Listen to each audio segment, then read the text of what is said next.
வணக்கம். இன்றைக்கி நம்ம பார்க்க போகிற சமையல் என்னென்னு பார்த்தீங்கன்னா, விநாயகர் சதுர்த்தி ஸ்பெஷலாக மசாலா சுண்டல் எப்படி செய்யலாங்கிறத பார்க்கலாம். நல்லா டேஸ்ட்டாகவும் இருக்கும். எப்பயும் போல் பண்ணாமல் இது மாதிரி கொஞ்சம் வித்தியாசமாக செஞ்சு பாருங்கள், நல்லாயிருக்கும். வாங்க அந்த மசாலா சுண்டல் எப்படி செய்யலாங்கிறத பார்க்கலாம்.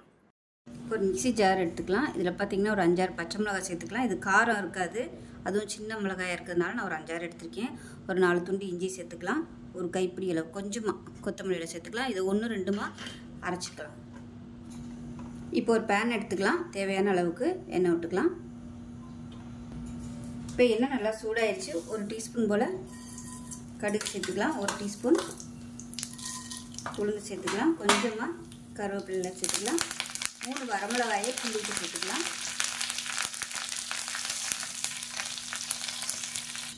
இப்போ இதில் நம்ம அரைச்சி வச்சுருக்க பச்சை மிளகாய், இஞ்சி, கொத்தமல்லியை சேர்த்துக்கலாம். இதையும் சேர்த்து நல்லா வதக்கி வச்சுக்கலாம். இப்போ இதில் கொஞ்சமாக சாம்பார் தூள் சேர்த்துக்கலாம். சாம்பார் தூள் இல்லை குழம்பு தூள் சேர்த்துக்கோங்க. நான் ஒரு அரை டேபிள் ஸ்பூன் அளவுக்கு சேர்த்துருக்கேன். இதை லேசாக எண்ணெயில் வதக்கி விட்டுக்கலாம். இதில் கொஞ்சமாக பெருங்காயத்தூள் சேர்த்துக்கலாம். சேர்த்து கலந்து விட்டுட்டு 1 கப் அளவுக்கு, மெஷரிங் கப்பில் 1 கப் அளவுக்கு கொண்டக்கடலை நல்லா வேக விட்டு எடுத்து வச்சுருக்கேன். நல்லா ஒரு 5 மணி நேரம் ஊற வச்சு குக்கரில் போட்டு நல்லா சாஃப்டாக வெந்துருச்சு பாருங்கள். இந்த அளவுக்கு வேக விட்டு எடுத்து வச்சுருக்கேன். இதை சேர்த்துக்கலாம்.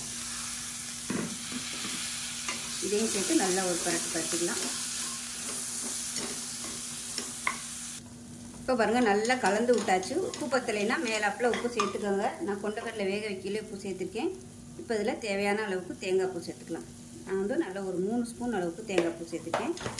அவ்வளோதான். இதையும் சேர்த்து நல்லா பரட்டி விட்டோம்னா அருமையான மசாலா சுண்டல் ரெடி ஆகிடுச்சு. வெறும் சுண்டலாக பண்ணுறதுக்கு இது மாதிரி பண்ணோம்னா நல்ல டேஸ்ட்டாகவும் இருக்கும், வித்தியாசமாகவும் இருக்கும். விநாயகர் சதுர்த்திக்கு இது மாதிரி செஞ்சு பாருங்கள். நார்மலாக பண்ணும்போது இதோட பூண்டு சேர்த்திங்கன்னா இன்னும் நல்லா ஃப்ளேவராக இருக்கும். ஸோ சாமிக்கு கீழே பூண்டு சேர்க்க வேணாம். அவ்வளோதான், சூப்பராக ரெடி ஆகிடுச்சு. செஞ்சு பாருங்கள். செஞ்சு பார்த்துட்டு எப்படி இருந்துச்சுங்கிறத சொல்லுங்கள். வீடியோ பிடிச்சிச்சுன்னா லைக் பண்ணுங்கள், கமெண்ட் பண்ணுங்கள், சேனலை சப்ஸ்கிரைப் பண்ணுங்கள், பக்கத்தில் உள்ள பெல் பட்டனை ப்ரெஸ் பண்ணுங்கள். நன்றி.